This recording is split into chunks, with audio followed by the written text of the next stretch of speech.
భోజితం పరమాన్నేన సంవిష్టం కసిపౌ సుఖం గతశ్రమం పరపృష్యత్ పాద సంవాహనాదిభిః.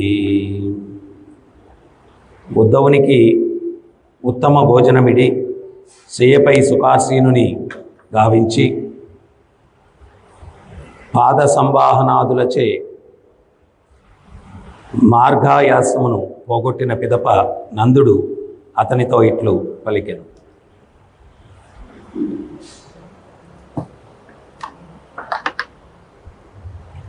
నిన్నటి యొక్క శ్లోకం కంటిన్యూషన్ ఇది. మనం నిన్న అనుకున్నాం అతిథి దేవో భవ. ఎవరైనా ఇంటికి అతిథులు వచ్చినప్పుడు వారిని ఎట్లా చూసుకోవాలా, వాళ్ళని ఎట్లా ప్రసన్నం చేసుకోవాలా. ఇంకోటి కూడా మనం చర్చించుకున్నాం, భగవద్భక్తుల యొక్క అందరి ఆశీస్సులు మనకున్నప్పుడు ఆధ్యాత్మిక పురోభివృద్ధిని మనం సాధించేదానికి అవకాశం ఉంటుంది. ఎవరిని కూడా మనం నొప్పించకూడదు.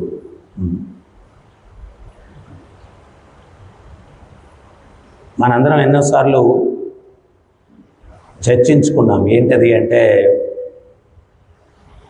ఎవరికైనా భక్తులకు మనం చేసేటువంటి అపరాధం అంటే, అపరాధ అంటే భక్తిలో పురోభివృద్ధిని ఆటంకపరిచేటువంటిది, ప్రోగ్రెస్ని ఆపేది. ఒకసారి రూపగోస్వామి ఆయన కూర్చొని ధ్యానంలో నిమగ్నుడై ఉన్నాడు. మరి ధ్యానంలో ఏం చేస్తూ ఉన్నాడు? లీలాస్మరణ, భగవంతుని యొక్క లీలల్ని ఆయన స్మరణ చేస్తూ ఉన్నాడు. ఒకసారి కుసుమ సరోవరం దగ్గర ఒక చెట్టుకు మంచి పూలు పూస్తున్నాయి. రాధారాణి గోపికలందరూ కూడా వచ్చారు. ఆ పూలు కోసుకోవాలంటే కొమ్మలు బాగా ఎత్తుగా ఉన్నాయి, ఎగురుతా ఉన్నారు పట్టుకునేదానికి. కృష్ణుడు ఆ చెట్టెక్కి ఒక కొమ్మని తన కాలుతోటి నొక్కాడు.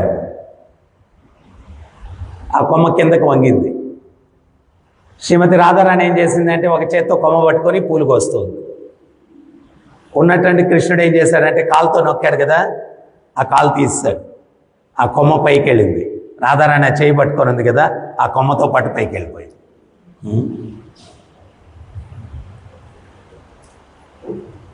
పెద్ద పెద్దగా అరుస్తుంది భయంతో, కాపాడండి కాపాడండి.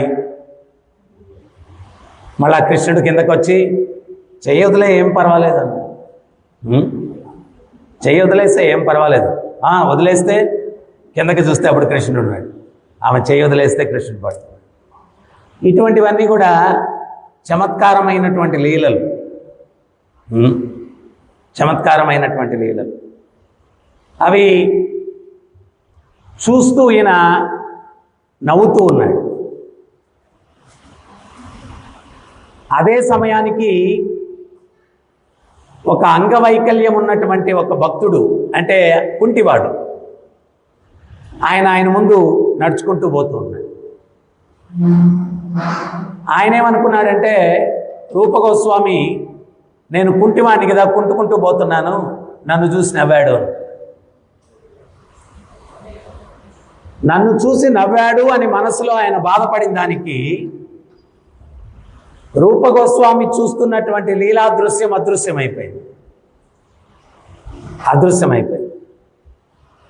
మనకు కూడా ఎప్పుడన్నా భక్తిలో నిరుత్సాహమైన వాతావరణం ఉంది, ఉత్సాహం ఉండట్లేదు, లేకపోతే సాధన చేయడానికి ఉత్సాహం ఉండట్లేదు, శ్రవణం చేయడానికి ఉత్సాహం ఉండట్లేదు, సేవ చేయడానికి ఉత్సాహం ఉండట్లేదు, ఖచ్చితంగా మనం అర్థం చేసుకోవాల్సింది ఏంటి అంటే, ఎవరికో ఏదో అపరాధం చేశాం. దశాపరాధాల్లో ఏదైనా అయి ఉండొచ్చు.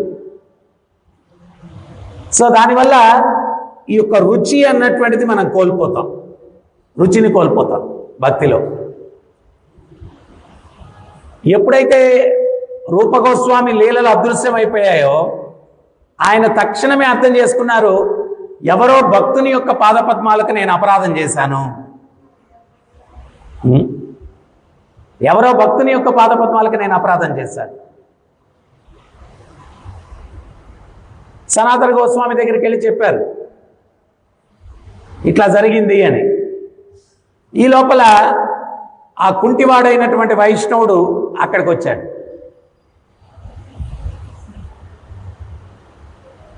ఆయన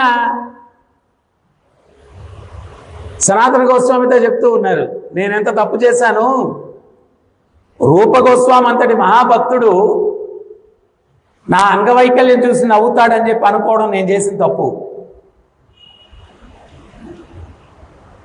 నేను లీలలు చూస్తూ ఆ లీలల్లో ఉన్నటువంటి హాస్యం దాన్ని చూసి నవ్వాను, మిమ్మల్ని చూసి కాదు. అయినా మీకు అటువంటి భావన కల్పించిన దానికి నన్ను క్షమించండి అని రూపగోస్వామి ఆయన పాదాల మీద పడుతున్నారు, ఆయన ఈయన పాదాల మీద పడుతున్నారు.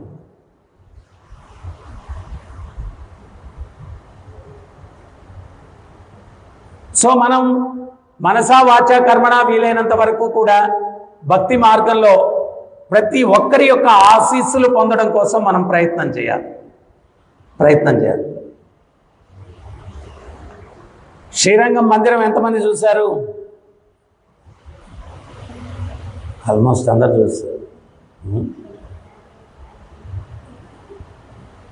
150 ఎకరాల విస్తీర్ణంలో 7 ప్రాకారాలతోటి చాలా పెద్ద మందిరం. దాన్ని ఎవరు నిర్మించారు అంటే తిరుమంగై ఆళ్వార్ అని చెప్పి ఆయన నిర్మించారు.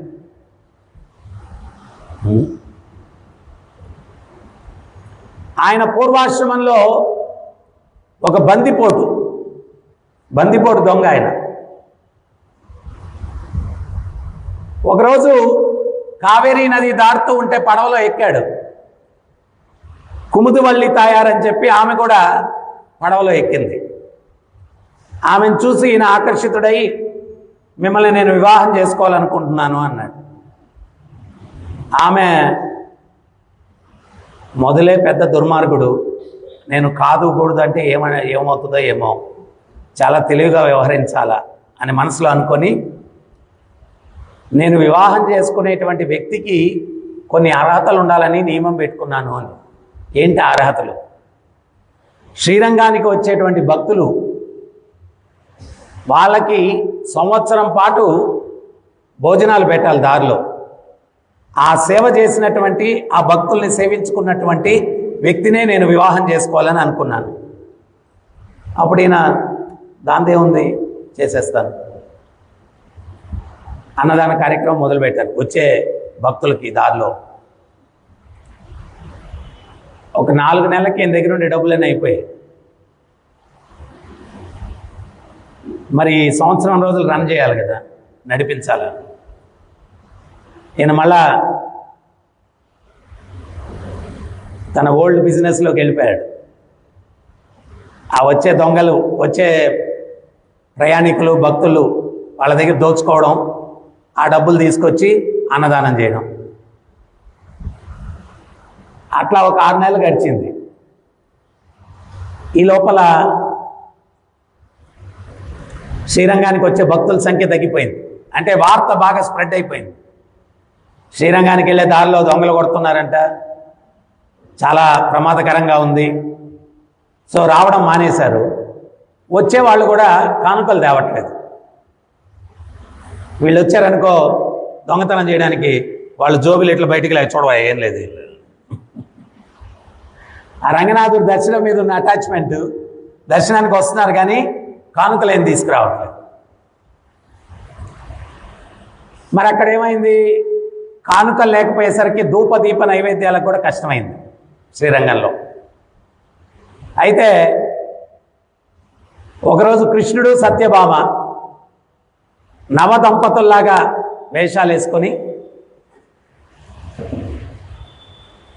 ఒంటి నిండుకు బంగారే, భగవంతుడు ఒక మంచి రాకుమారుల్లాగా ఒళ్ళంతా బంగారం, ఈమె రాణిలాగా సత్యభామాదేవి బాగా అలంకరించుకొని వస్తున్నారు.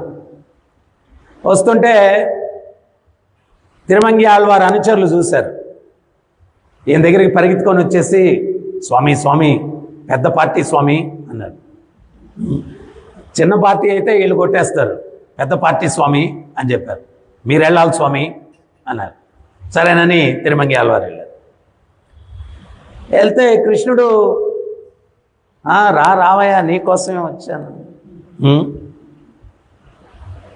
అన్నదానం బాగానే చేస్తూ ఉన్నావు, బాగానే ఉంది, కానీ శ్రీరంగంలో ఏం జరుగుతుందో తెలియదు నీకు.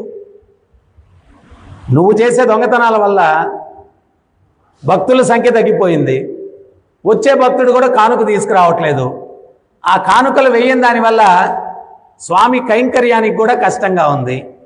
ఇదంతా తమరి ఘనకార్యమే. మీరు చేసిన ఘనకార్యం వల్ల ఆ రంగనాథుడికి ఇంత గొప్పగా ఉంది పరిస్థితి అన్నాడు. ఎప్పుడైతే ఆ మాట అన్నాడో, నువ్వు చేసిన ఘనకార్యం వల్ల రంగనాథుని పరిస్థితి ధూపదీప నైవేద్యాలకు కూడా కరువుగా ఉందని అన్నాడు. ఈయన కళ్ళలో నీళ్లు తిరిగాయి. నిండుగా కళ్ళలో నీళ్లు తిరిగితే దృష్టి కూడా మందగిస్తుంది. ఆయన దృష్టి మందగించింది. తర్వాత తేరుకొని కళ్ళు తెరిచి చూసేసరికి కృష్ణుడు సత్యభామ దృశ్యమైపోయారు. అప్పుడు నేరుగా కుముదవల్లి తాయారు దగ్గరికి వెళ్ళి నేను ఇంక ఇది ఆపేస్తున్నాను, నా వల్ల చాలా ఘోరం జరిగింది, రంగనాథుడికి ధూపదీప నైవేద్యాలు కూడా కరువు అయిపోయాయంట, ఇంక నేను చేయను, నేను శ్రీరంగానికి వెళ్తున్నాను, మీరు వస్తే రండి, వెళ్ళి రంగనాథుడిని సేవించుకుంటా. ఆమెనింది, మా తల్లిదండ్రులు పెద్దవాళ్ళు, వాళ్ళ బాధ్యత తీర్చుకోవాలా, మీరు వెళ్ళండి, నేను తర్వాత వస్తానని. అక్కడ కుముదవల్లి తాయారు ఆమె మనోభావన ఏంటి అంటే, సంవత్సరం రోజులు భక్తులకు అన్నదాన సేవ చేయమని ఎందుకు కోరుకునింది అంటే, భక్తులను సేవిస్తే ఈయన హృదయంలో పరివర్తన కలుగుతుంది అనేటువంటి విశ్వాసంతో భక్తులకు అన్నదానం చేయమని చెప్పింది. మొన్న కూడా మనం చర్చించుకున్నాం. నారదముని ఆయన యొక్క పూర్వాశ్రమంలో దాసీపుత్రుడు. ఒక యజమాని దగ్గర తల్లి దాస్యం చేస్తూ ఉంటే చతుర్మాస్యంలో కొంతమంది సాధువులు వచ్చారు. ఆ సాధువులకి సేవ చేసుకునేటువంటి భాగ్యం చిన్న వయసులోనే నారదమునికి లభించింది. దానివల్ల తరువాతి జన్మలో నారదముని అంతటి గొప్ప జన్మని ఎత్తేటువంటి అవకాశం లభించింది. నిన్న మనం భాగవతంలో చర్చిస్తూ ఉన్నాం. నారదుల వారు కూడా భగవంతుని యొక్క శక్త్యావేశ అవతారం అని చెప్పి భాగవతంలో వివరించడం జరిగిందనమాట.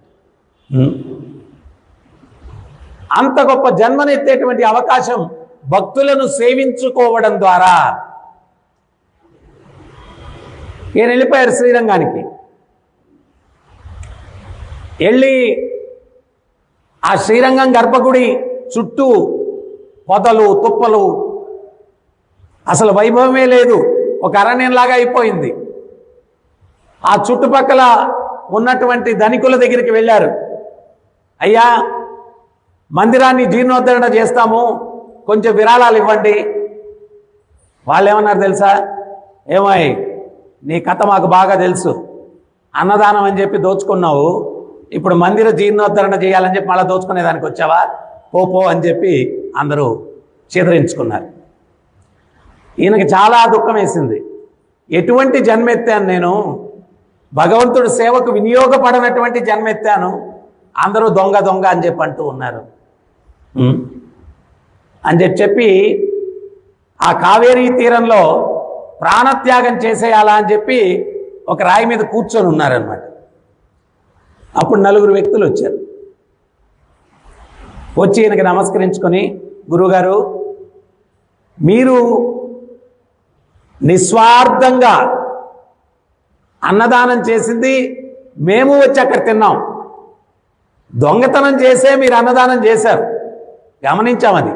కానీ ఆ దొంగతనం చేసినటువంటి ధనాన్ని మీ యొక్క ఇంద్రియ తృప్తికి కానీ మీ స్వార్థానికి కానీ వినియోగించలేదు, అంతా కూడా అన్నదానానికి వినియోగించారు.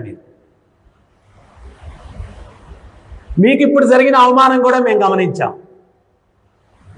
మీరేమీ కలత చెందొద్దు. ఆ ధనికుల దగ్గర ఉండే ధనమంతా తీసుకొచ్చి మీకు ఇస్తాము, మందిరం జీర్ణోద్ధరణ చేయండి, బ్రహ్మాండంగా కట్టండి అన్నారు. అప్పుడు తిరుమంగయ్య ఆళ్వారు అన్నారు, ఎట్ట తెస్తారయ్యా, నేను అడిగితేనే ఇవ్వలేదు వాళ్ళు, మీరు ఎట్ట తెస్తారు అన్నారు.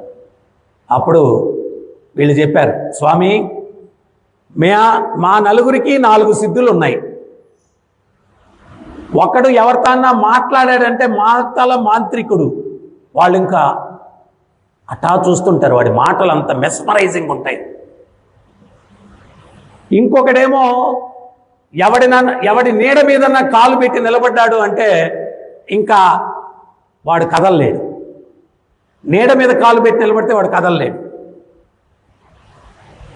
ఇంకొకడేమో ఎంత పెద్ద తాళమన్నా అని ఊదాడంటే అది ఊడిపోద్ది, ఎంత పెద్ద తాళమన్నా తీసేస్తాడు. ఇంకొకడేమో నీళ్ల మీద నడవగలడు.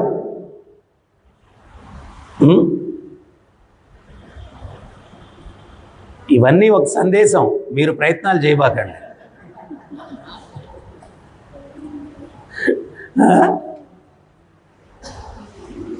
ఒకసారి బుద్ధుల వారు కూర్చొని ధ్యానంలో ఉన్నాడంట.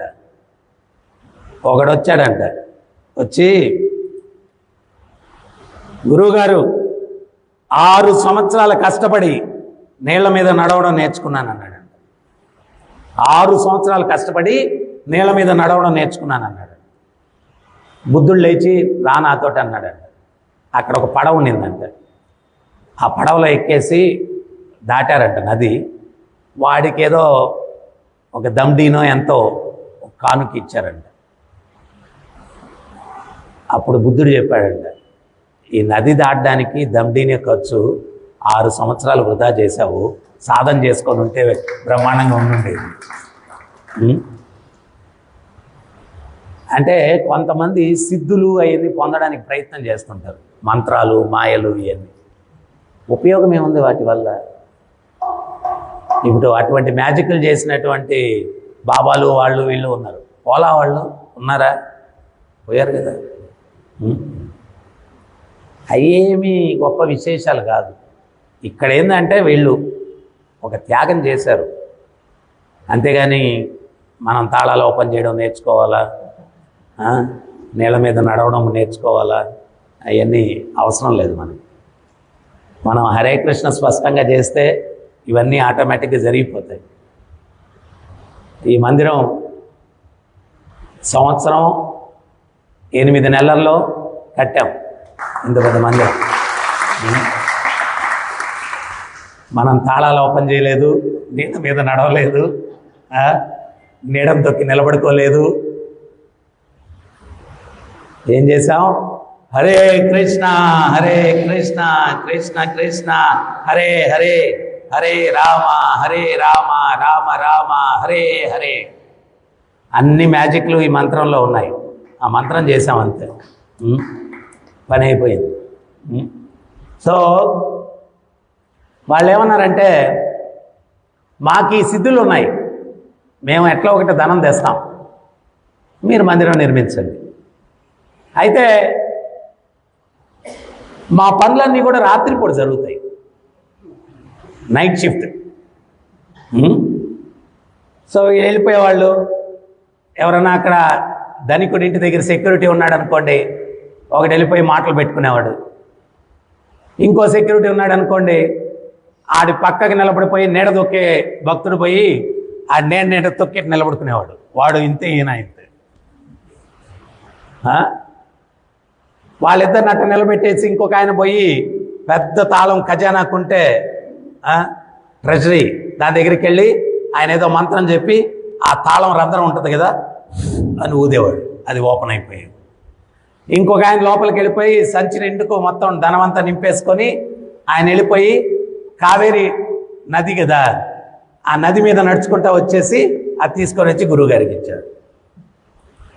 ఇట్లా మొదలుపెట్టారు. ఆయనేమో మందిరం నిర్మాణం మొదలుపెట్టాడు. ఈ లోపల వీళ్ళు నైట్ షిఫ్ట్ కదా, సో వేరే నైట్ షిఫ్ట్ వాళ్ళు ఫ్రెండ్షిప్ అయింది. ఎవరు వేరే నైట్ షిఫ్ట్? వేరే దొంగలు, వాళ్ళు కూడా నైట్ షిఫ్టే. సో వాళ్ళు వీళ్ళు అరే మీరు నైట్ షిఫ్ట్ మేము నైట్ షిఫ్ట్ అని మాట్లాడు. మరి మీరు దోచుకొని ఏం చేస్తారు అన్నారు. మీరేం చేస్తారని వీళ్ళు అడిగారు. వాళ్ళు మేము రాత్రిపూట దోచుకుంటాం, పగలంతా ఎంజాయ్ చేస్తూ ఉన్నారు. అప్పుడు వీళ్ళు ప్రీచింగ్ చేశారు. వాళ్ళు ఒరే పిచ్చోళ్ళలారా, వయసు ఇప్పుడు బాగుంది కాబట్టి దొంగతనాలు చేయగలుగుతున్నారు, రేపు ముసలోళ్ళు అయిపోతాం, అప్పుడు ఇప్పుడు ఏ రోజుది ఆ రోజు ఖర్చు పెట్టేసుకుంటే ముసలోళ్ళు అయినప్పుడు దొంగతనాలు చేయలేము, అప్పుడు ఎట్లా బతుకుతారు మీరు అన్నారు. ఇది ఆలోచించలా మేము, మీరేం చేస్తారు అన్నారు. మాకు ఒక గురువు గారు ఉన్నారు, మేము దోచుకంతా తీసుకెళ్ళి ఆయన దగ్గర ఇస్తాము, లాస్ట్లో పెద్ద మొత్తం అయిన తర్వాత తీసుకొని అప్పుడు కాలు మీద కాలు కాకుండా తల మీద కాలు వేసుకొని బతికేస్తాం. తల మీద కాలు వేసుకొని బతికేస్తాం. సరే అటైతే మేము దోచుకున్నది కూడా మీ గురువు గారి దగ్గరే దాచిపెట్టేసుకుంటాం, మేము కూడా పెద్ద మొత్తం అయిన తర్వాత తీసుకుంటాం. ఇది ఈ మాట కరెక్ట్. మీరు షిఫ్ట్ చేసుకొని వాళ్ళ దగ్గరికి వచ్చేయండి, ఆ మూటలు మాకు ఇచ్చేసేయండి, మేము తీసుకెళ్ళి మా గురువుగారి దగ్గర దాచిపెట్టేస్తాం. టీం పెద్దదైపోయింది. వాళ్ళు మాట్లాడుకొని నైట్ షిఫ్ట్ వాళ్ళందరూ ఏకమైపోయారు. వాళ్ళంతా మూటలు తెచ్చేది వీళ్ళకి ఇచ్చేది, మూటలు తెచ్చేది వీళ్ళకి ఇచ్చేది. 150 ఎకరాల్లో అంత పెద్ద మందిరం కట్టారంటే ఎంత పెద్ద టీం ఉండాలి చెప్పండి. బ్యాక్గ్రౌండ్లో వాళ్ళందరూ తెచ్చి మూటలు ఇస్తామంటే తిరుమంగి ఆళ్వారు ప్రాకారాలు కట్టిందే కట్టడం. కొన్ని రోజులు అయిన తర్వాత వీళ్ళకి లెక్కలేసుకున్నారు, బాగానే మూటలు అందించాం కదా, ఇంకా మా మూటలు మాకు ఇచ్చేస్తే మేము లైఫ్ రిటైర్మెంట్ తీసుకొని ఎంజాయ్ చేస్తూ ఉన్నాం. తిరుమంగి ఆళ్వారి దగ్గరికి వచ్చి చెప్పారు. వాళ్ళు ఇట్లా అడుగుతున్నారు స్వామి అని. అడిగితే ఏముందిరా నాయన, ఇదో ఈ గోపురానికి ఎంత అయింది, వాడిచ్చిన డబ్బులు ఈ గోపురం కట్టేశా, వీడిచ్చిన డబ్బులు ఈ ప్రాకారం కట్టేశా, వాడిచ్చిన డబ్బులు ఈ మంటపం కట్టేశా, అది ఇదని మొత్తం లెక్కలు చెప్పేశాడు. వాళ్ళకి ఏమైనా కావాలంటే మంటపాలు ఎత్తుకుపోవచ్చు, గోడలు ఎత్తుకుపోవచ్చు, గోపురాలు ఎత్తుకుపోవచ్చు, డబ్బులు ఎక్కడున్నాయి. అప్పుడు స్వామి వాళ్ళని ఎట్టో కన్విన్స్ చేసి తీసుకొచ్చాము డబ్బులైతే, కానీ చాలా దుర్మార్గులు. మనం డబ్బులు మంటపాలు గోపురాలు అన్నామంటే మనం వాళ్ళని చంపేస్తారు వాళ్ళు. సో ఏదో ఒకటి చేయాలి. అప్పుడు ఈ నీళ్ళ మీద నడిచే వ్యక్తి ఉన్నాడు కదా, గురుగారు మీరేం కలత చెందద్దు, వాళ్ళ కథ నేను చూసుకుంటాను. మంచి వర్షాకాలం అండి, నీళ్లు నదిలో నిండుగా ప్రవహిస్తున్నాయి. వాళ్ళకి చెప్పాడు, అరే ఒక పెద్ద పడవ అరేంజ్ చేసుకోండి, మీరు ఇచ్చిన మూటలు చాలా పెద్దవి కదా, మీరందరూ దాంట్లో ఎక్కండి, అక్కడికి వెళ్ళి మూటలు లోడ్ చేసుకోవడం మళ్ళీ వచ్చేయడం. వాళ్ళు అన్నారు, ఈ నది మీద మీరే కదా రెగ్యులర్ తిరిగేది, పడవలు గిడవలు మనకు తెలీదు, మీరే అరేంజ్ చేయండి అన్నారు. ఆ మాట కోసం ఉన్నా నేను అన్నాడు. ఒక పడవ అరేంజ్ చేశాడు. ఆ పడవకి ఏంటంటే కన్నం పెట్టేశాడు, గుడ్డలు దొరికాడు, వీళ్ళందరిని ఎక్కించుకున్నాడు. ప్రవాహం ఫుల్గా ప్రవహిస్తూ ఉంది. మధ్యలోకి వచ్చిన తర్వాత ఆ గుడ్డలు పీకేశాడు. నీళ్లు లోపలికి వచ్చేసి మునిగిపోయింది. ఈయన నీళ్ళ మీద నడుస్తాడు కదా, ఈయన నడుచుకుంటూ వచ్చేసాడు కూల్గా. వాళ్ళేమో కుయ్యం మొర్రో అని చెప్పి అందరూ మునిగిపోయాడు. అవతల పక్కన తిరుమంగి ఆళ్వారు ఉన్నారంట. ఈ దొంగల భార్యలు కూడా ఉన్నారంట. అంటే మూటలు ఎత్తుకుపోవడానికి ఒకరి వల్ల కాదని చెప్పి కుటుంబ సమేతంగా వచ్చేస్తున్నారు మొత్తం అటు సైడు. వాళ్ళు చూస్తూ ఉన్నారు. అప్పుడు తిరుమంగి ఆళ్వారు భగవంతుడిని రంగనాథుడిని వేడుకున్నాడంట. వాళ్ళు ఎంత దొంగలైనా స్వామి, వాళ్ళు తెచ్చిన ధనము మీ మందిర నిర్మాణానికి ఉపయోగపడింది, వాళ్ళకి నీ అనుగ్రహించండి అంటే, అందరూ చూస్తుండగానే వైకుంఠం నుంచి పుష్పక విమానాలు వచ్చి ఈ దొంగలందరినీ కూడా ఆ పుష్ప విమానంలో ఎక్కించుకొని వైకుంఠానికి తీసుకుంది.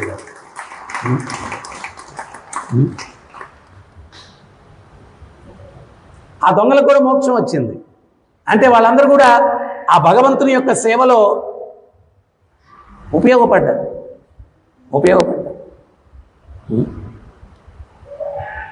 అంటే ఇది ఎందుకు చెప్పాను అంటే, ఆ తిరుమంగి ఆళ్వారు ఒక బందిపోటు భక్తులను సేవించుకోవడం వల్ల ఆయనకు ఎంత గొప్ప అర్హత లభించింది అంటే, చరిత్రాత్మకమైనటువంటి కట్టడము ఈ రోజుటి కూడా ఆ యొక్క మందిరం అన్నటువంటిది ఒక అద్భుతము. అంత గొప్ప మందిరాన్ని నిర్మించేటువంటి అవకాశాన్ని ఆ రంగనాథుడు ఆ తిరుమంగి ఆళ్వారికి ఇచ్చారు. ఆ భక్తుల్ని సేవించుకోవడం వల్ల అంత గొప్ప అర్హత ఆయనకి లభించింది. అంత గొప్ప అర్హత లభించింది. ప్రతి ఒక్క ఆచార్యుడు కూడా వాళ్ళు వచ్చినప్పుడు భగవంతుని సేవ కన్నా భక్తుల యొక్క సేవ యొక్క విశిష్టతను ఎన్నో సందర్భాల్లో తెలియపరిచారు. ఒకసారి చైతన్య మహాప్రభు సంకీర్తనలో పాల్గొన్నారు. చైతన్య మహాప్రభు సంకీర్తన అంటే మన సంకీర్తనలా కాదు. మనమేంది అంటే హరిబోల్ అని ఎవరైనా చేయెత్తారనుకోండి పక్కనోడు, అప్పుడు చూసి అప్పుడు మనలాగా మనం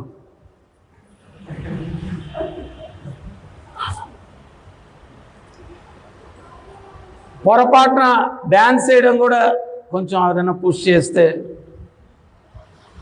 కాళ్ళు అరిగిపోతాయే మో. మేము మీ వయసులో ఉన్నప్పుడు, నేను 19 ఏళ్ళు జాయిన్ అయింది ఆశ్రమంలో.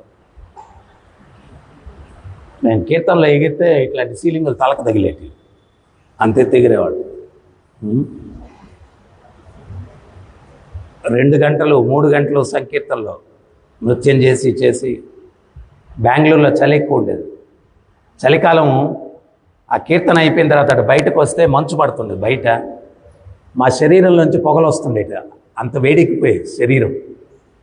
బయటకు వస్తే శరీరంలోంచి పొగలు వచ్చేది. అంటే నృత్యం అనేది కూడా అది ఒక కైంకర్యం. ఎవరి కోసం చేస్తూ ఉన్నాం? భగవంతుడు అక్కడ కొలువై ఉన్నాడు, మనం కీర్తన చేస్తూ ఆయన సంతృప్తి కోసం చేస్తున్నాం. మళ్ళీ అది కూడా మళ్ళా అందరికీ ఎగ్జిబిషన్ లాగా కూడా చేయకూడదు. వాళ్ళు చూస్తున్నారా, వీళ్ళు చూస్తున్నారా, దానికి కూడా ఒక కథ ఉంది. హరిదాస్ ఠాకూర్ ఒక పాములు ఆడించుకునే ఆయన ఒకరోజు వాసుకి ప్రభావానికి గురి అయ్యి చక్కటి కీర్తన చేస్తున్నాడు. పాములు ఆడించాడు. హరిదాస్ ఠాకూర్ ఆ మార్గంలో వెళ్తూ ఆయన ఆ యొక్క కీర్తనకి ప్రభావితుడై నృత్యం చేస్తున్నాడు. జనాలందరూ కూడారు. ఆ హరిదాస్ ఠాకూర్ నృత్యము భావన ఆధ్యాత్మిక పరాకాష్ఠలో ఉందన్నమాట. అప్పుడు ఈ పాములాడించే వ్యక్తి పూలు తీసుకొచ్చి హరిదాస్ ఠాకూర్ పాదాల మీద చల్లుతున్నాడంట. ఆ క్రౌడ్లో ఒక బ్రాహ్మణుడు ఉన్నాడంట. ఆయన్ని చూసి అనుకున్నాడంట, ఏమని అంటే, ఈ హరిదాస్ ఠాకూర్ మహమ్మదీయుడు, ఇతను కీర్తనలో నృత్యం చేస్తేనే ఇంతమంది ఫాలోవర్సు, ఇంత ఇది ఉంది, పూలు చల్లుతున్నారు. నేను పుట్టుకతో బ్రాహ్మణుణ్ణి, నేను గాన కీర్తన చేసి నృత్యం కానీ చేశానంటే అసలు ఊరంతా వచ్చేస్తుంది. కొంత సమయానికి హరిదాస్ ఠాకూర్ తేరుకున్నాడంట. తేరుకొని చూసేసరికి అందరు గమనిస్తున్నారు. అరే, అందరూ గమనించేటప్పుడు నేను నృత్యం చేస్తా ఉన్నాను, ఏదో ఒక షో లాగా అని చెప్పి సిగ్గుపడుతూ ఆ ప్రదేశాన్ని వదిలిపెట్టి వెళ్ళిపోయాడంట. ఆయన ఎప్పుడైతే వెళ్ళిపోయాడో ఈయన స్టేజ్ ఎక్కేశాడు. ఈ బ్రాహ్మణుడు ఎక్కేసి హరే కృష్ణ కృష్ణ కృష్ణ, అందరు చూస్తున్నారా లేదా, అది మంచి స్టెప్పులు మన హీరోల్లాగా. ఈ పాములాడించుకునే వారికి హరిదాస్ ఠాకూర్ నృత్యం చేసి కీర్తన చేస్తూ ఉంటే పూలు తెచ్చి పూజించాడు. వీడు నృత్యం చేస్తూ ఉంటే ఒక పెద్ద కర్ర ఒకటి తీసుకొని వచ్చి దమా దమా దమా దమా ఉతికేశాడంట. అప్పుడు వాళ్ళందరికీ కూడా ఆశ్చర్యం వేసింది. ఒక ఆయన నృత్యం చేస్తే మీరు పూలు ఇసిరారు, ఇంకొక ఆయన నృత్యం చేస్తే కర్రతో కొట్టేశారేంటి అన్నారంట. కర్రతో కొట్టానా? నాకు తెలియలేదే. ఆ ముందు మహాత్ముడు ఎవరో కానీ భక్తి పారవస్యంలో చేశాడు, పూజించాలనిపించింది. వీడు నాటకాలు ప్రతి స్టెప్కి అందరూ చూస్తున్నారా లేదా అని చెప్పి వీడు భక్తి లేదు పాడలేదు, పెద్ద షో వీడిది, కొట్టేశానా అన్నాడు.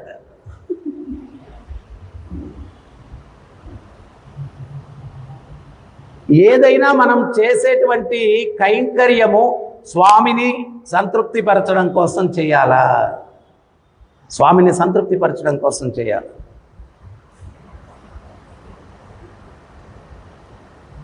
ఒకసారి సింహాచలానికేమో రామానుజాచార్యులు వారు వచ్చారంట. అక్కడికి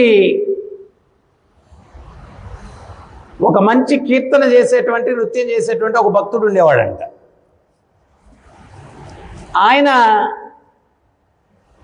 రామానుజాచార్యుల వారి దగ్గరికి వెళ్ళి కలవడం కానీ రిసీవ్ చేసుకోవడం కానీ ఏం చేయలేదంట. ఎవరో అన్నారంట, ఏంటి నువ్వు ఆయన్ని పలకరించలేదు, ఆచార్యుల్ని ఏం స్వాగతించలేదు, అది ఇది అంటే, నేనేం తక్కువ అన్నాడు. మరుసటి రోజు భగవంతుడి ముందుకు వచ్చి ఆయన కీర్తన చేసి నృత్యం చేశాడంట. కీర్తన చేసి నృత్యం చేసి తర్వాత రామానుజుల వారు గొప్ప, నేను గొప్ప అని ఏదో అడిగారంట. అప్పుడు స్వామి చెప్పాడంట, ఒక రాజు దర్బారులో కొలువు ఉంటే నర్తకులు నృత్యం చేస్తారు. ఆ నర్తకులు నృత్యం చేస్తే ఏదైనా బహుమతి ఇస్తాడు రాజు, అంతేగాని ఆ నర్తకుల్ని ప్రేమించుడు. వాళ్ళు జస్ట్ నర్తకులు అంతే. సో నీ యొక్క నృత్యం కూడా నేను అట్లా గమనిస్తానంతే, నీకు రామానుజుడికి పోలికేముందయ్యా? నీకు రామానుజుడికి పోలికేముంది? ఇక్కడ మనం గమనించాల్సింది ఏంటి అంటే, భావోగ్రాహి జనార్దన, భగవంతుడు మనము చేసే ప్రతి కైంకర్యం వెనకాల భావన ఏంటి అనేది చూస్తాడు. ఆ భావన పవిత్రంగా ఉంటే మనం చేసిన కైంకర్యం ఆయన పాదాలను చేరుతుంది, లేకపోతే అది భగవంతుణ్ణి చేరదు. మరి కష్టపడి చేసేదేదో భగవంతుణ్ణి చేసేటట్టుగా ఉండాలంటే భావన సక్రమంగా ఉంచుకోవాలి. సో అందుకని మనం ఏంటి అంటే, ఇవన్నీ చాలా కాన్షియస్గా మన చైతన్యాన్ని గమనించుకుంటూ మనం చేయడానికి ప్రయత్నం చేయాలా. సేవ ఏదైనా కానీ అది ఏ భావనలో చేస్తూ ఉన్నాను, నేను ఏ భావనలో చేస్తూ ఉన్నాను.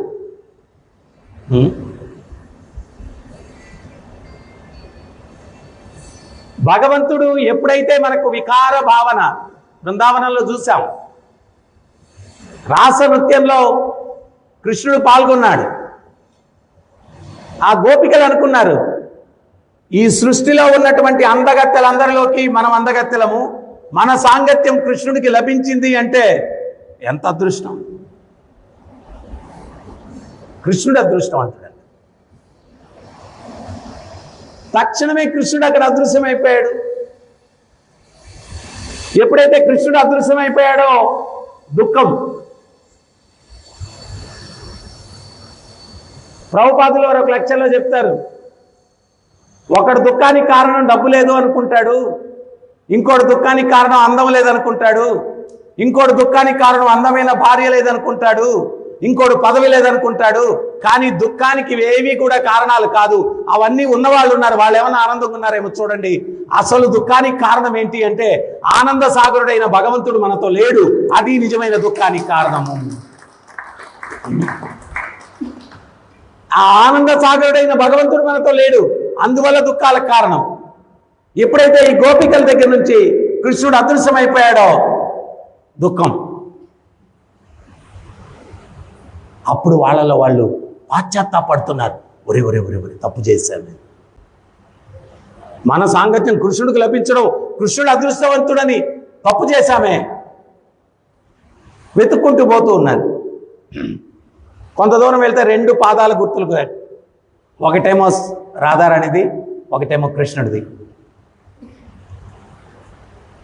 ఆ పాదాల గుర్తులు అనుసరించుకుంటూ వెళ్ళారు.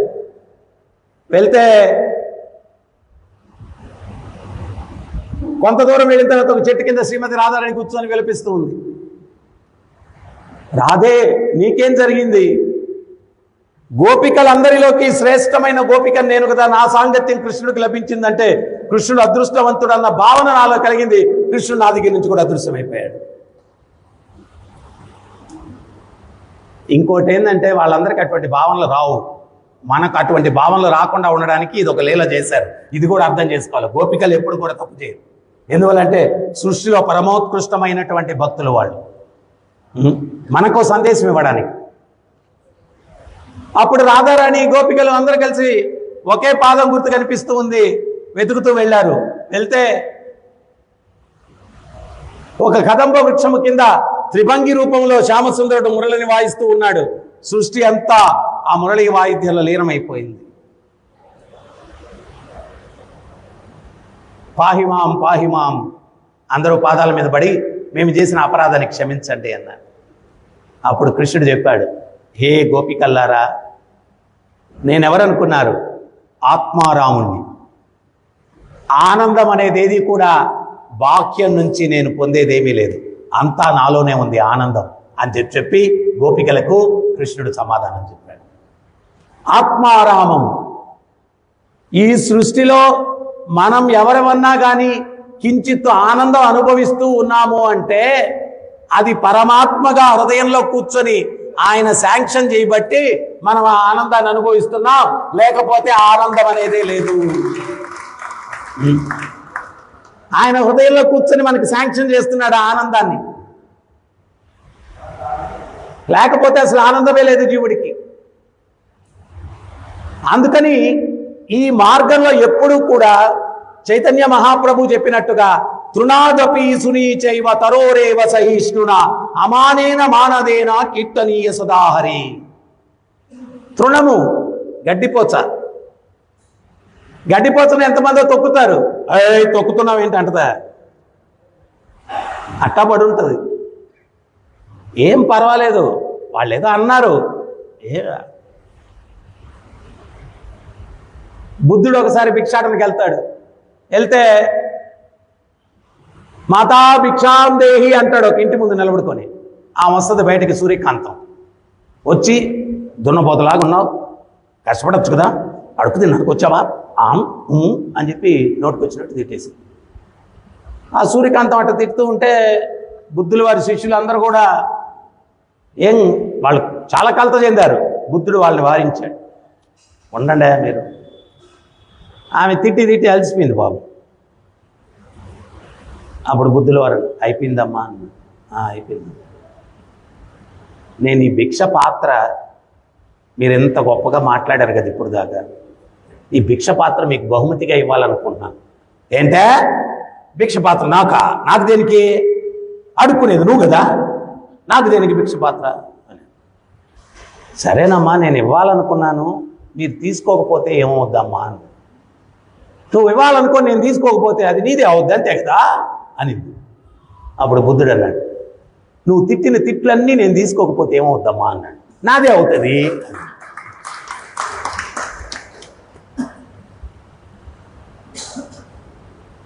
ఎవరో మోదీని అంటాడు, ఆయన ప్రధాని కాదు, అది కాదు, ఇది కాదు అని తిడతాడు. వీడు అన్నంత మాత్రం ఆయన ప్రధాని కాకుండా ఉండేది ఏం లేదు. నువ్వేంటో నీకు తెలుసు, నేనేంటో నాకు తెలుసు. ఒకడొక మాట అన్నంత మాత్రాన మనం ఎందుకు కలత చెందాలా? మనం ఎందుకు కలత చెందాలి? సో అనుకోని పోతే పోయింది. సో అందుకని మనం ఏంటి అంటే తృణాదపి సునీచైవ తరోరేవ సహిష్ణున. ఈ భక్తి మార్గంలో వినమ్రం. తరోరేవ సహిష్ణున. చెట్టు ఇప్పుడు ఎండాకాలం మనం ఆ చెట్టు కిందకు పోయి నీడలో నిలబడుకుంటాం, కానీ చెట్టుకు నీడవరు.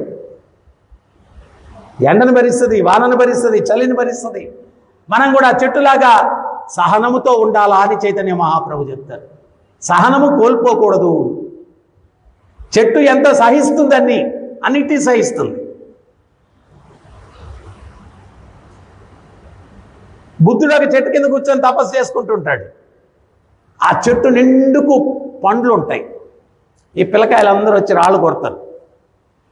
కొడితే కొన్ని పండ్లు కింద పడుతుంటాయి, ఏరుకొని తింటా ఉంటారు. వాళ్ళు ఇసిరేసిన రాయి ఒకటి బుద్ధుడికి తగలదు. తగిలితే బుద్ధుడు ధ్యానంలో ఉన్నాడు కదా, ఇట్లేసాడు. వాళ్ళు భయంతో పారిపోతారు. అప్పుడు బుద్ధుడు ఒక మాట అనుకుంటాడు, ఇన్ని దెబ్బలు తగిలిన చెట్టు వాళ్ళకి భయాన్ని ఇవ్వలేదు.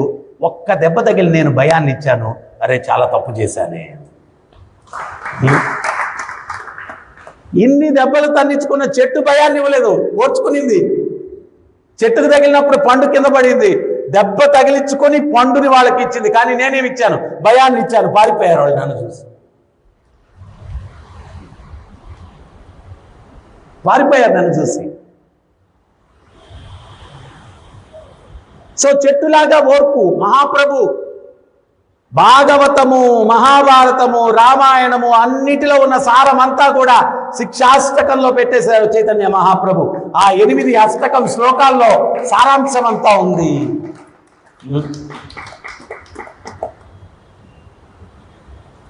సో ఎప్పుడు కూడా ఆ అహంకారం అన్నటువంటిది లేకుండా మనం భక్తి మార్గంలో నిమగ్నం అవ్వాలా. ఒకసారి ద్వారకలో గరుత్మంతుల వారు అనుకున్నారంట. ఏమని అంటే, నేననే వాహనమే భగవంతుడికి లేకపోతే ప్రయాణాలే చేయలేడు. అసలు నేననే వ్యక్తి వాహనంగా లేకపోతే ప్రయాణాలే చేయలేడు. ఒక్కోసారి మనం సేవ చేస్తూ ఉంటే మనకు కూడా ఫీలింగ్ వస్తుంది. నేను కానీ లేకపోతే, గరిట తిప్పకపోతే వంట అవ్వదు, గంట తిప్పకపోతే పూజ అవ్వదు, చెయ్యి తిప్పకపోతే మాల అవ్వదు. అందరినీ కవర్ చేస్తామనేది అన్నాను.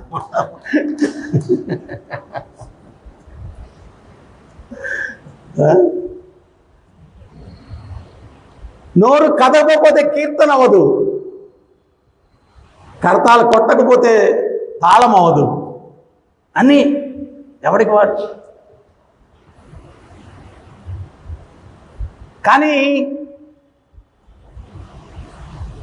భగవంతుడు కరుణతోటి మనకు అవకాశం ఇచ్చాడు. ఆయన కరుణ లేకపోతే మనం ఎక్కడ ఉంటామో ఏమో.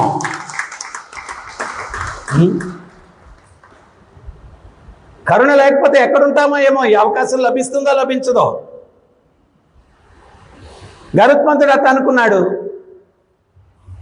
సత్యభామాదేవి అనుకునిందంట, పట్టపు రాణులందరిలోకి కూడా శ్రేష్టమైన రాణిని నేను. సుదర్శనుడు అనుకున్నాడంట, నేను లేకపోతే అసలు దుష్ట సంహారం ఎక్కడ జరుగుతుంది, సమస్య లేదు. భగవంతుడు ఒక్కడిని కూడా చంపలేడు నేను కానీ లేకపోతే. భగవంతుడు పరమాత్మ అందరి హృదయాల్లో కూర్చొని ఉన్నాడు. ఇప్పుడు నేను ఇవన్నీ చెప్తా ఉంటే ఈయన మనసులో ఏమనుకున్నాడు, ఆయన మనసులో ఏమనుకున్నాడు, ఈయన మనసులో ఏమనుకున్నాడు అది కూడా తెలుసు పరమాత్మ. 9:15 అయిపోయింది అని కూడా అనుకోని ఉండొచ్చు ఎవరన్నా. ఇంకెంతసేపు ప్రభు పట్టుకుంటారు, వదులుతారో లేదు ఇవు. కానీ అన్నీ ఆయనకు తెలుసు. సో వీళ్ళ ముగ్గురికి కూడా ఈయన కొంచెం ఏదో చెట్టు దించాలా, మరీ ఎక్కేసారు పైకి అనుకొని గరుత్మంతులు అని పిలిచారంట. అయ్యా, కిష్కిందలో నా భక్తుడు హనుమంతుడు ఋషముఖ పర్వతం మీద కూర్చొని భగవత్ నామం చేసుకుంటూ ఉంటాడు, కొంచెం ఆయన్ని పిలుచుకురా మాట్లాడాలా అన్న. గరుత్మంతుల వారు కిష్కిందకు వచ్చారు. కిష్కింద ఏది? హంపి, ఋషముఖ పర్వతం. ఈ రోజుకి కూడా అక్కడ హనుమంతుడు ఉన్నాడు.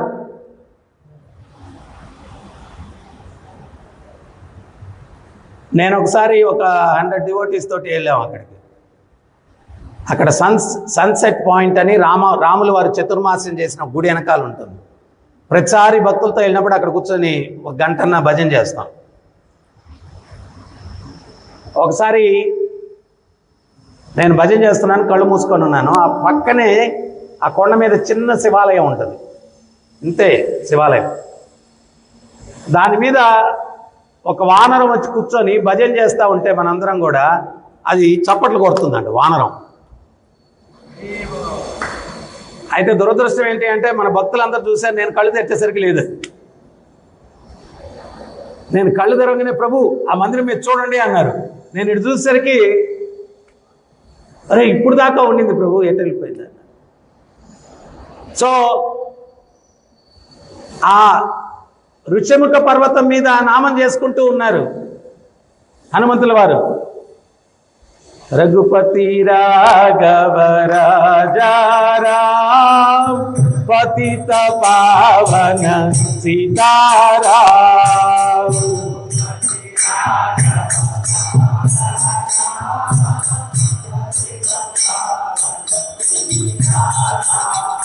రఘుపతి రాఘవ రాజారాం పతిత పావన సీతారాం.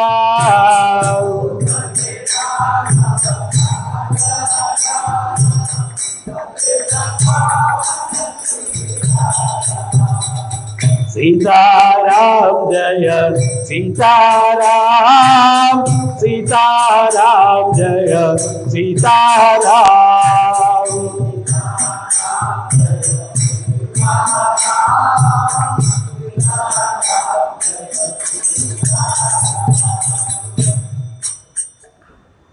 గరుత్మంతుల వారు వచ్చి అయ్యా స్వామి మిమ్మల్ని కృష్ణుడు పిలుస్తా ఉన్నాడు, అర్జెంటుగా రావాలా అన్నారు. మధ్యలో అయ్యాను నేను నియమితమైన కొన్ని మాలలు చేయాలా, మధ్యలో రాను, మీరు వెళ్ళిపోండి, మీరు ద్వారక చేరుకునే లోపల నేను వచ్చేస్తాను. ఏయ్ ఎంత అహంకారం నీకు, భగవంతుడు పిలిస్తే నన్ను వెళ్ళిపోయి మళ్ళీ వస్తానంటావా, బయలుదేరు నువ్వు. ఆచార్యులు ఒక విషయం చెప్తారు, మనం ఏదైతే సాధన చేసే సమయంలో మధ్యలో దాన్ని ఆటంకపరచకూడదు. మనం ఏంది అంటే అందుకనే ఉదయంతో చేసుకుంటే బెస్ట్ అన్నారు. ఎందువల్లంటే అప్పుడు మనకు కార్యకలాపాలు ఉండవు.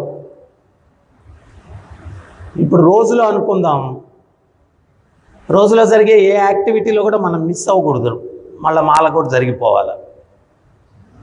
ఆ కుర్చీల మీద ఎవరన్నా ఇద్దరు భక్తులు కూర్చొని మాట్లాడుకుంటూ ఉంటారు, మనకు మాల అవ్వలేదు, కానీ ఒక పక్క మాల చేస్తుంటాం, వాళ్ళు ఏం మాట్లాడుకుంటున్నారు మిస్ అయిపోతున్నాం. లాస్ట్కి ఎట్ట లాగేస్తుంది మనసు అంటే ఆ స్తంభం దగ్గరికి వెళ్ళిపోయి మాల ఎట్టు పట్టుకొని చెవిటి పెట్టేసి హరే కృష్ణ హరే కృష్ణ కృష్ణ కృష్ణ కొంచెం కానీ వినపడకపోతే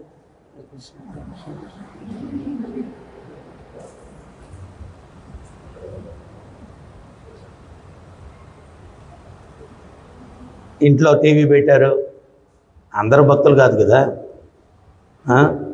మొదట మన రూమ్లోనే ఉంటుంది జపం చేసుకుందామని.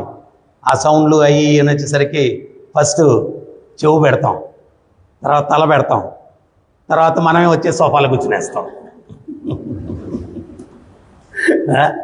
మనమే వచ్చే సోఫాలో కూర్చునేస్తాం. సో అవన్నీ డిస్ట్రాక్షన్స్ ఉండకుండా ఉండాలా అంటే ప్రాతకాలంలో బెస్ట్ సమయం అన్నమాట. ఒకవేళ మందిరానికి రాలేకపోయినా మీ ఇంట్లోనే ఉదయంతో లేచి నామం చేసుకోవడం. ఆ నామం చేసేటప్పుడు ఇంక వేరే వ్యాపకాలు ఏం లేదు. ఇంకోటి కూడా, నామం చేసేటప్పుడు ఆధ్యాత్మిక చింతన ఉన్నప్పుడు శకుని మామని కూడా దూరంగా పెట్టుకుంటే బెస్ట్.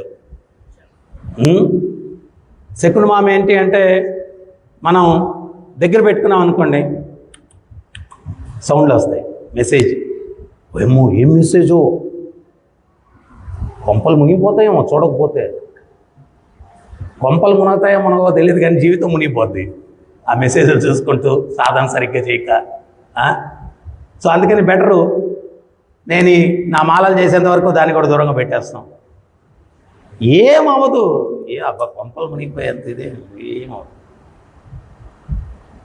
నువ్వు ఎవరి నామం చేస్తున్నావు, భగవంతుడు నామం చేస్తున్నావు. ఒకవేళ ప్రమాదకరమైనది అయినా కానీ ఆయన కాస్తాడు, నువ్వు కాసేవాడివి, కాసేది ఆయన కదా, నీకెందుకు భయం, ఆయన కాస్తాడు. సో అందుకని ఇవన్నీ కూడా మనం, ఎంతోమంది ఈ మార్గం తెలియని వాళ్ళు అభాగ్యులు ఉన్నారు, తెలుసుకొని వచ్చాము, కొంచెం జాగ్రత్తలు వహించకపోతే మనం మిస్ అయిపోతాం. తుకారాం బాబాకి పుష్ప విమానం, గరుడ వాహనం, పుష్ప విమానం కాదు, గరుత్మంతులు వారు వచ్చారు స్వయంగా ఆయన్ని వైకుంఠానికి తీసుకెళ్ళడానికి. భార్యతో చెప్పాడంట, ఏమైనా గరుడ వాహనం వచ్చింది, నువ్వు కూడా వచ్చి పోదాం అన్నాడంట. ఆమెనిందంట, కళ్యాపు తల్లి ముగ్గు పెట్టి వస్తానండి అనిందంట. కళ్యాపు తల్లి ముగ్గు పెట్టి వస్తానండి. కళ్యాపు తల్లి ముగ్గు పెట్టేంత వరకు ఉంటుందా గరుడ వాహనం? ఆయన వెళ్ళిపోయాడు. సో అట్టాగా మనకు కూడా పుష్ప విమానం వస్తే ఎవరో మెసేజ్ పెట్టారు చూడండి, వాళ్ళకి రిప్లై పెట్టి వస్తానన్నాడు. ఈ లోపల వెళ్ళిపోయింది పుష్ప విమానం. ఆ మెసేజ్ తోటి మనం ఉండిపోతాం. అందుకని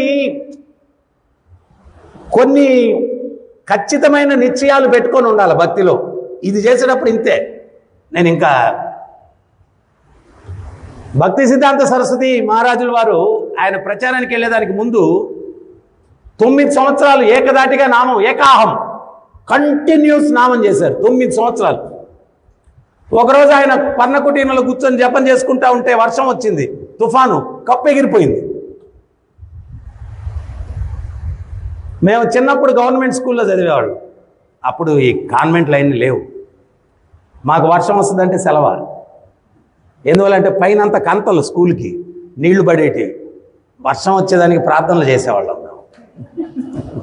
ఆ రోజు హాలిడే వస్తుందండి. ఈయన కప్పెగిరిపోయి వర్షం పడింది అంటే ఈయన హాలిడే తీసుకోలే. భక్తి సిద్ధాంత సరస్వతి మహారాజు, అబ్బా వర్షం పడింది, ఇంకా నేను జపం చేయాల్సిన అవసరం లేదు, హాలిడే తీసుకుందాము కాదు.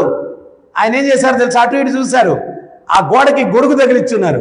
ఆ గొడుగు తీసుకొని తెరుచుకొని ఒక చేత్తో గొడుగు పెట్టుకొని వర్షానికి, ఇంకో చేత్తో హరే కృష్ణ కృష్ణ కృష్ణ హరే హరే, హరే రామ రామ రామ హరే హరే. ఎవ్రీ ఆపర్చునిటీ భక్తికి దూరం తప్పించుకునేదానికి ప్రయత్నం చేసేవాడు ఖచ్చితంగా ఇక్కడే ఉండిపోతాడు. ప్రతి ఆపర్చునిటీని భగవంతునికి దగ్గర అవ్వడానికి ఉపయోగించుకునేవాడు ఖచ్చితంగా భగవంతుని చేరుకుంటాడు. ప్రతి ఆపర్చునిటీ భగవంతుడికి ఎట్ట దగ్గర అవ్వాలి, నేను ఎట్ట దగ్గర అవ్వాలా, ఆ ప్రయత్నం చేయాలి.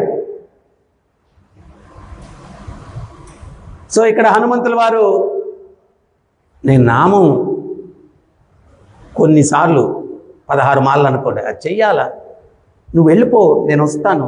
ఓయ్ ఏం అహంకారం వచ్చేసింది నీలో గరుత్మంతుల వారు.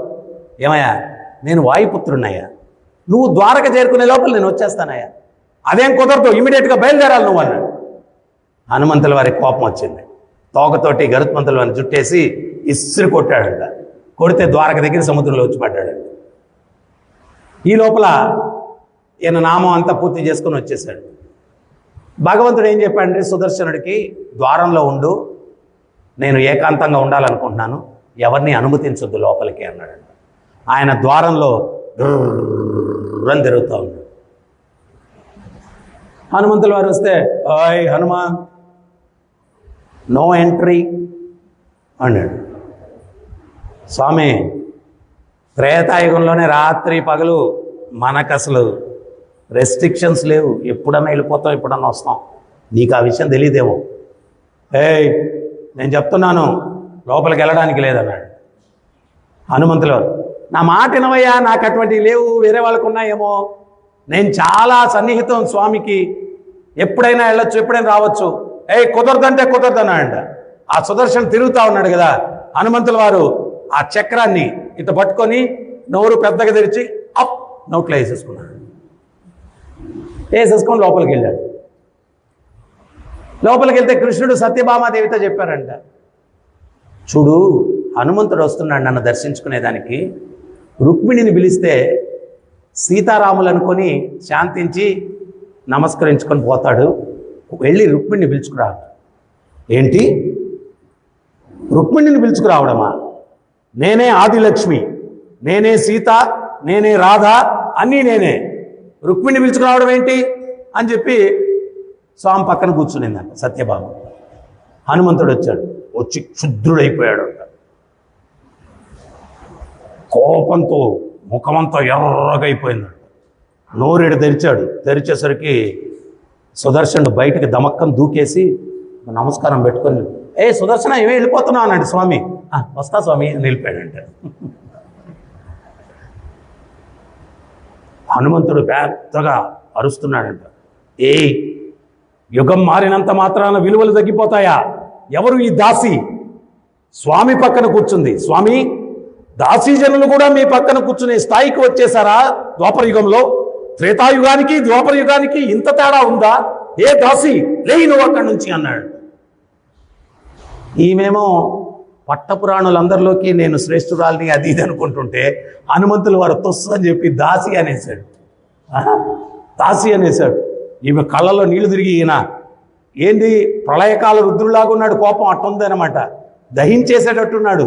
ఈమె పరుగు పరుగున రుక్మిణి దగ్గరికి వెళ్ళిపోయి, అక్క నువ్వు రావాలి ఇప్పుడు, ఆ హనుమంతుడు నన్ను దాసి అని అవమానించేశాడు, అదే కాదు చాలా క్షుద్ధుడుగా ఉన్నాడు, ఏం చేసేస్తాడో తెలీదు, మీరెళ్ళి స్వామివారి పక్కన కూర్చుంటే శాంతిస్తాడేమో. అప్పుడు రుక్మిణి అమ్మ వచ్చి స్వామివారి పక్కన కూర్చుంటే చాలా ప్రసన్నమైపోయి వాళ్ళిద్దరిని సీతారాముల్లాగా భావించి ప్రసన్నమైపోయి వాళ్ళని సేవించుకున్నాడు. ఒక సత్యభామాదేవి. ఎవరు సత్యభామాదేవి? సాక్షాత్తు భూమాత అవతారం. సత్యభామాదేవే, గరుత్మంతుడు, సుదర్శనుడు ఒక రకంగా చెప్తే స్వామి అవతారమే. వీళ్ళలోనే అహంకారం వస్తే భగవంతుడు ఎట్లా తొలగించాడో చూడండి. ఇంకా మనం ఎంతటి వారం. సో అందుకని మహాప్రభు చెప్పినట్టుగా తృణాదపి సునీచైవ తరోరేవ సహిష్ణున అమానేన మానదేన కీర్తనీయ సదాహరి. ఆ గడ్డిపోచలాగా వినమ్రతతోటి, తర్వాత చెట్టులాగా ఓర్పు సహనంతో భక్తిలో, తర్వాత నిశ్చయముతోటి మనం నిజంగా ఎన్నో జన్మల యొక్క సుకృతి ఫలం ఈ మార్గంలోకి రావడం. ఎవరికీ దొరకనటువంటి భాగ్యం నాకు దొరికింది, దాన్ని నేను పూర్ణంగా వినియోగించుకోవాలా అని చెప్పి ఆ భక్తిలో తీవ్రతను పెంపొందించుకొని మనం ఈ యొక్క పూర్ణత్వాన్ని పొందడం కోసం ప్రయత్నం చేయాలా. హరే కృష్ణ. ఎవరికైనా ఏమైనా సందేహాలు ఉన్నాయి?